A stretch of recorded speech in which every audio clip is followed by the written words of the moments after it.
Bonjour à toutes et à tous. Aujourd'hui, on plonge dans un dossier absolument explosif. Imaginez les plus hauts gradés de l'armée américaine qui avertissent leur président de ne surtout pas attaquer l'Iran de peur que les États-Unis ne perdent la guerre. C'est une déclaration juste incroyable qui change toute la donne au Moyen-Orient. Alors, on va décrypter ça ensemble.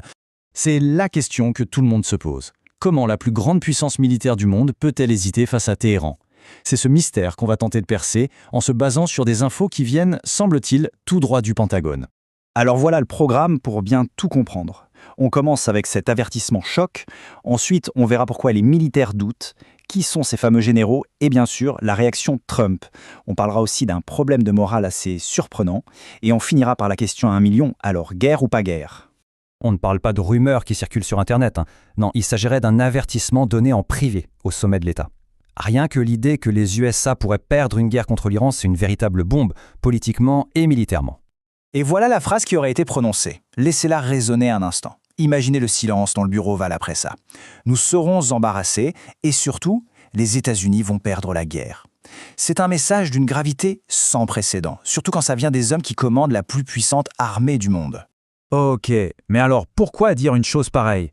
Ce ne sont pas des paroles en l'air, évidemment. Les généraux ont mis sur la table des arguments très concrets, des faits, de la stratégie. Voyons ça de plus près. Leur avertissement repose sur 3 piliers. D'abord, un manque de munitions. Ensuite, un risque de pertes humaines jugé beaucoup trop élevé. Et enfin, le fait d'être quasiment seul sur ce coup. Chacun de ces points est un énorme voyant rouge qui clignote. Premier problème, et c'est un gros morceau, la logistique. À force de soutenir l'Ukraine et Israël, les arsenaux américains se sont vidés de certaines munitions clés. Et une guerre contre l'Iran, ce ne serait pas une petite opération de quelques jours. Non, ce serait long, ce serait terrible, et les stocks actuels ne tiendraient tout simplement pas la distance. Deuxième point, le coût humain. L'Iran a de quoi répliquer et durement. Soit en activant ses groupes alliés dans toute la région, soit en frappant directement les bases américaines, que ce soit au Qatar, à Dubaï ou ailleurs.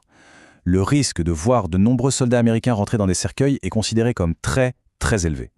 Et ça, c'est le cauchemar de n'importe quel président. Et enfin, troisième argument, c'est la solitude.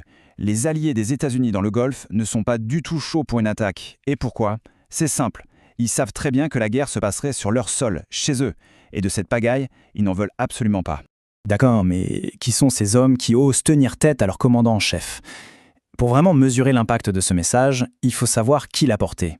Et ce ne sont pas des seconds couteaux. La personnalité centrale, ce serait le général Dan Khan, l'actuel chef d'état-major interarmée. Pour bien se rendre compte, c'est le militaire le plus gradé de toute l'armée américaine. Son job, c'est d'être le conseiller militaire numéro 1 du président. Autant dire que quand il parle, on l'écoute. Et il n'est pas tout seul. Le